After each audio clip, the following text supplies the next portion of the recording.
राधा का कोई पता नहीं।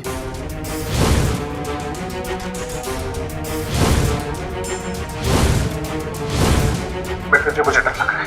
कहीं राधा को कुछ। तुम फोन रखो, मैं वहां आता हूं।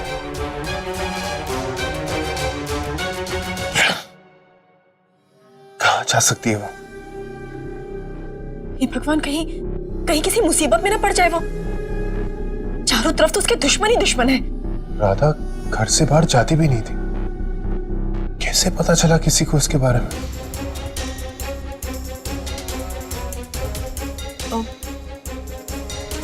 दरअसल वो यहाँ आई थी।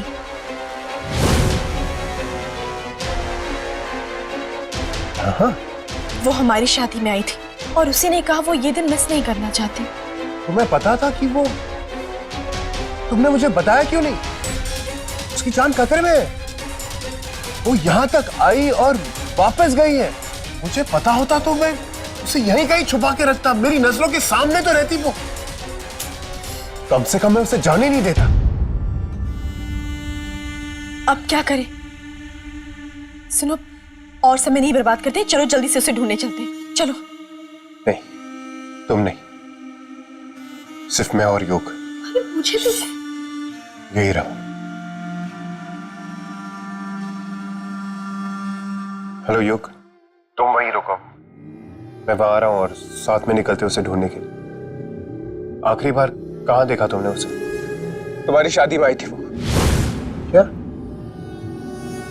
तुम्हें भी ये बात पता थी और तुमने भी? छोड़ो, मैं वहां आ रहा हूं 10 मिनट में। ठीक है, तुम आ जाओ।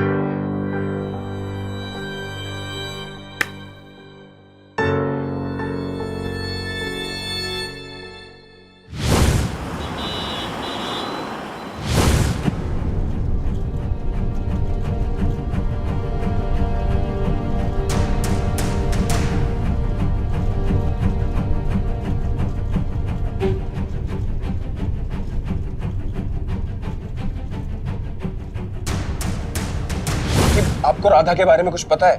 वो शेखावाद जिला में आई थी मिरासिन बन के नाच गाने के लिए। हाँ, 2 दिन तो हमरे साथ ही आई थी, पर एंड शादी वाले दिन तो हम खुद ही नहीं गए। एक अमली, सुन तो, अब इससे पूछ लो, इसको शायद पता हो। आपको वो लड़की के बारे में कुछ पता है जो आप लोग के साथ शादी में आई थी, राधा? नहीं भैया, हमें कोई खबर नहीं है।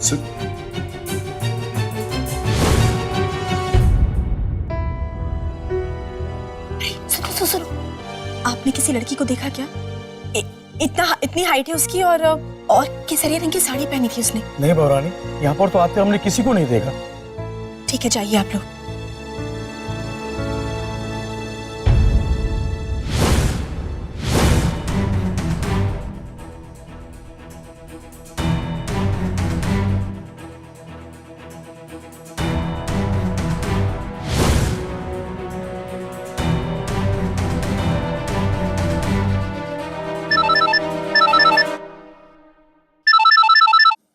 हेलो। हेलो मृत्युंजय, राधा का कुछ पता चला क्या? नहीं, मैं तुम्हें वापस फोन करता हूं। भगवान, प्लीज राधा सही सलामत घर पहुंच जाए। उसकी हिफाजत करना।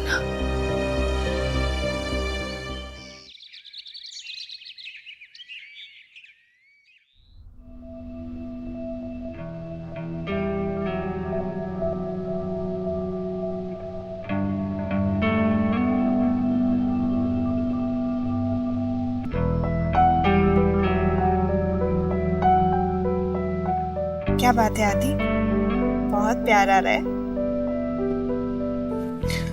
तो क्या हुआ? आदि, आज वर्किंग डे, हॉलीडे नहीं। आप जल्दी से तैयार हो जाओ, मैं नाश्ता। ओके? लेकिन मीठी मीठी। अरे तारा, हाँ मैं आजू। मैंने बहुत सोचा कि एक बहू की आमद की खुशी में कुछ खास बनाऊं, लेकिन एक बहू वापस बहू बनकर आ रही है तो फिर उसका स्वागत कैसे करूं? मेरे बहुत सोचने पे भी मेरी दिमाग के परखचे उड़ गए, पर समझ खाक नहीं आया। अरे फहीम मियां, आप ये सोच के परेशान हो रहे हैं, हमारा दुख तो सोचिए। हमसे तो हमारा सुबह की चाय का साथी छिन गया। अब पता लग रहा है कि बेटी ब्याह जाने के बाद पिता की हालत क्या होगी। फहीम मियां, अब तो अकेले ही चाय पीने की आदत डालनी होगी हमें। तारा बहू तो अब मृत्युंजय के साथ चाय पिया करे। अच्छा, ऐसा क्यों भला?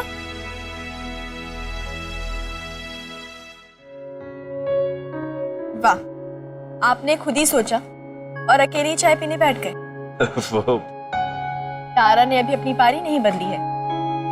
मृत्युंजय से पहले मैं आपसे मिली थी, इसलिए सुबह की चाय मैं आपके साथ ही पीऊंगी। हाँ, अब हमारा साथ थोड़ी कोई साथ हुआ, और मैं अपनी बनाई चाय वापस लेके जाता हूँ। कहीं क्या चाहिए? अरे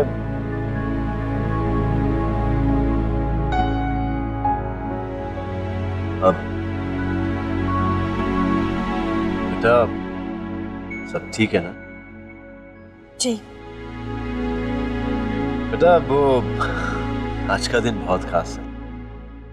आपको याद है ना, आज कोर्ट से हमें तारीख मिली है। मृत्युंजय कहाँ है? तैयार हो गया वो या अभी तक सो ही रहा है?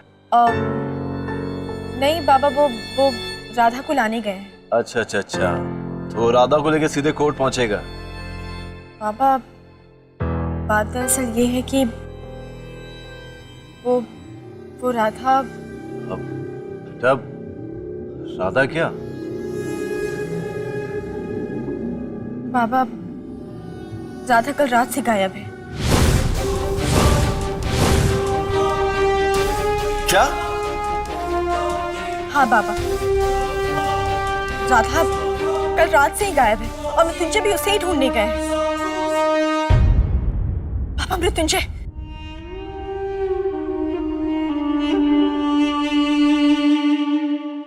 क्या हुआ बेटा?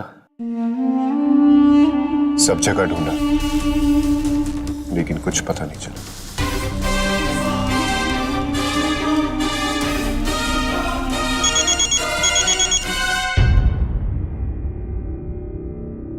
हेलो तारा, राधा, कहाँ हो तुम? मुझे नहीं पता, पर कुछ लोग मेरे पीछे पड़े हुए हैं। कौन है वो लोग? वो सब मैं तुम्हें बाद में बताऊंगी। पहले मेरी बात सुनो। तुम सब कोर्ट पहुंचो, मैं भी वहां पे आ रही हूँ अपनी गवाही देने, ठीक है? और सुनो। अच्छा सुनो, मेरी बात सुनो। हेलो, फोन कट गया। कहाँ थी वो? वो कह रही थी उसके पीछे कुछ बदमाश पड़े हैं, पर उसने ये भी कहा कि वो कोर्ट पहुंच जाएगी। कहाँ से फोन किया उसने? ये तो कोई लैंडलाइन नंबर है, कोई पीसीओ भी हो सकता है। पर अब तक तो वो वहां से जा चुकी होगी ना। मृत्युंजय, हम समय क्यों बर्बाद कर रहे हैं? उसने कहा वो कोर्ट पहुंच जाएगी, तुम चलते हैं। हाँ चलो। क्या हुआ भाई, सब ठीक तो है ना?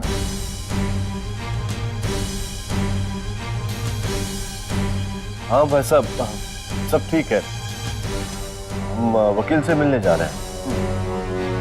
चले? चलो बेटा।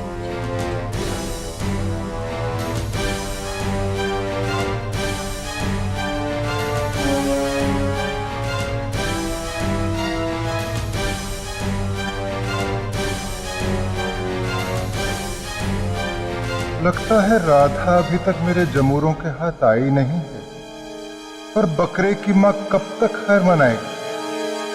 तुम सब राधा का इंतजार ही करते रहना, अदालत तो वो पहुंचने से रही।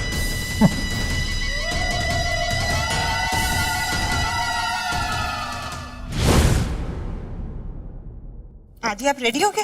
अरे मीठी, आई एम सॉरी, मैंने अभी मोबाइल में पढ़ा, मेरी एक इम्पोर्टेंट मीटिंग है और मुझे जाना होगा। नाश्ता? सॉरी। It's okay. आदि, शाम को जल्दी आ जाना। Okay, bye. और हाँ मीठी, तुम्हारा वहाँ गिफ्ट रखा है। मुझे लगा था कि मैं ही हूँ तुम्हारा चाहने वाला, लेकिन अभी पता चला कि मेरे अलावा भी है कोई। आदि, वो गिफ्ट मैंने ही अलमारी में रखा था और वो तारा भाभी के घर से आया। बाय। Bye, good day.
दुल्हन के देवर का ख्याल तो दुल्हन की बहन को ही रखना होगा।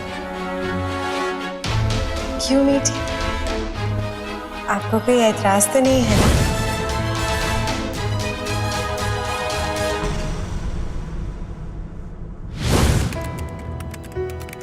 कहाँ है राधा? देखिए, इस केस को दोबारा खुलवाने के लिए हमें अदालत से बड़ी मुश्किल से तारीख मिली हुई है। अब क्या चाहते हैं आप कि हम जज को और वेट करवाएं? अब बस आती होगी वकील साहब। अरे आप लोग उसे अपने साथ लेकर के क्यों नहीं आए, जबकि आप लोग अच्छी तरह से जानते हैं कि ये पूरा केस उसकी गवाही पे ही टिका हुआ है। फिर भी आपने उसे अकेले आने के लिए छोड़ दिया। वकील साहब, बात दरअसल ये है कि राधा लापता है। क्या?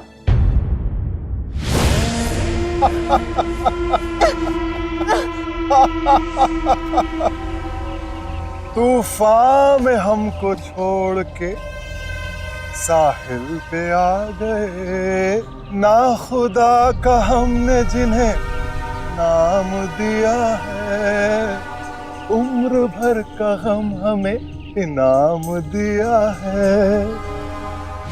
मजाक बना रखा है आप लोगों ने इस केस का। अरे हम तो कोर्ट में साबित करना चाहते हैं कि राधा अभी मरी नहीं है। आप लोग कह रहे हैं कि वो लापता है। देखिए, आप लोग अपनी नहीं तो कम से कम हमारी रेपुटेशन पर ख्याल कीजिए। वकील साहब, मुझे पूरा विश्वास है राधा यहाँ जरूर आएगी, और ये उसे भी पता है कि उसकी गवाही से ही मृत्युंजय रिहा हो सकती है, और मृत्युंजय की आजादी की खातिर राधा किसी भी बड़े से बड़े तूफान से टकरा जाएगी। अरे उस मृत्युंजय के लिए तड़प रही है कि तुझे छोड़कर किसी और का हो गया। जाने दो मुझे, जाने दो मुझे। अरे क्या जाने तो मुझे जाना है, वादा निभाना है की रट लगा रखी है। जाना है तो जा, पूरा रास्ता चली जा। नहीं नहीं नहीं नहीं नहीं नहीं नहीं नहीं नहीं, मैं गिर जाऊंगी। नहीं।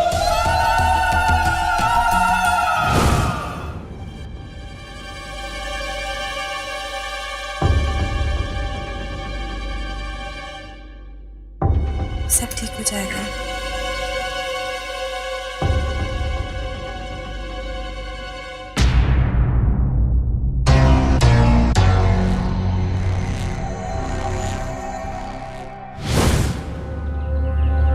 अरे रुको, पर तू चली जाएगी तो मेरा क्या होगा? हा? मैं गिर जाऊंगी, मैं गिर जाऊंगी, गिर जाऊंगी। अरे गिर जाएगी तो क्या हो गया?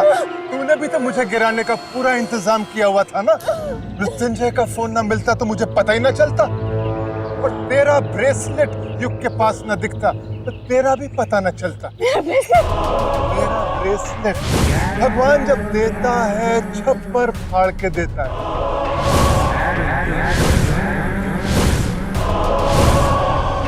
कहते हैं ना कि विवाह शुभ होता है, और मेरे लिए तो ये शादी शुभ ही शुभ है। उसके बाद सब पानी की तरह साफ हो गया। मुल्ला की दौड़ मस्जिद तक और राधा की दौड़ भाई के घर तक।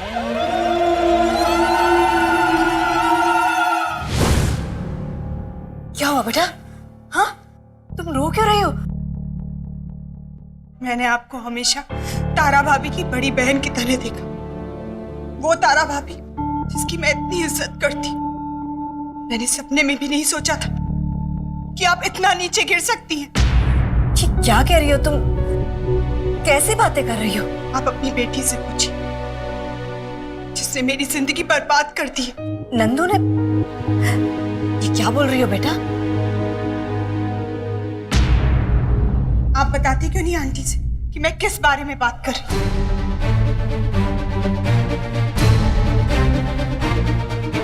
सच कहा है किसी ने, एक औरत ही दूसरी औरत की सबसे बड़ी दुश्मन होती है।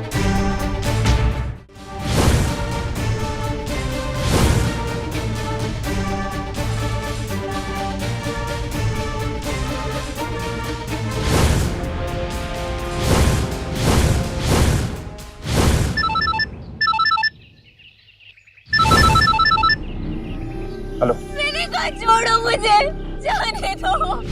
राधा की आवाज। Hello hello Radha, hello Radha, कहाँ हो तुम? राधा! मैं बताती हूँ कहाँ है, मैं बताती हूँ।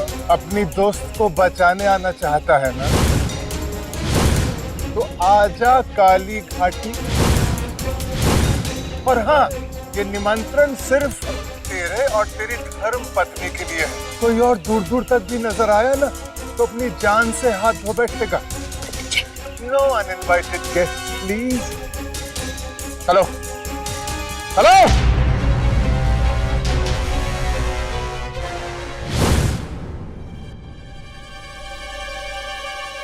ये क्या है नंदू? क्या है ये? मुझसे क्यों पूछती हो? इसके पति से पूछो। इस तस्वीर में मैं अकेली नहीं हूँ, इसका पति भी तो है उसमें। आप अपनी बात करिए। आपको शर्म नहीं आई? एक शादीशुदा आदमी से रिश्ता जोड़ते हुए। बस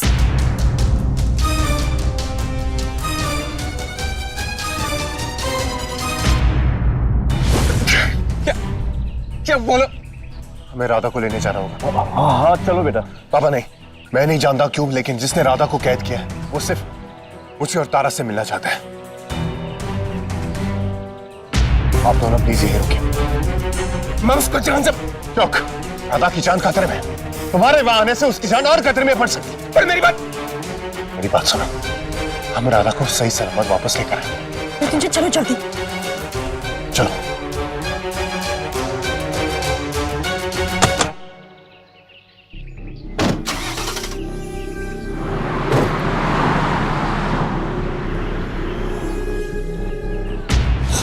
तुमने और बहुत सुन ली मैंने तुम्हारी बात। सच कहती हूँ, एक औरत की सबसे बड़ी दुश्मन एक औरत ही होती। इसीलिए तो तुम अपने पति के किए का दोष मेरे सर मंड रही हो। किस लिए? पति से सवाल करने की हिम्मत नहीं है क्या तुम में? जब वो मुझसे मिला था ना, वो शादीशुदा था। फिर उसने मुझे ये बात नहीं बताई, छुपा के रखा उसने मुझसे ये सच। अरे मैं तो अनजान थी, लेकिन तेरे पति को तो सब कुछ पता था। पता था ना उसे कि उसने किसी के साथ 7 फेरे लिए, किसी की जिम्मेदारी है उसके सर पे। बोल, शर्म की बात करती है। तेरे पति को शर्म नहीं आई मेरे साथ रिश्ता बनाने से पहले? चुप थी मैं, सिर्फ अपनी बहन की वजह से। लेकिन मैं बर्दाश्त नहीं हुआ अब बर्दाश्त। मेरी भी जिंदगी बर्बाद हुई है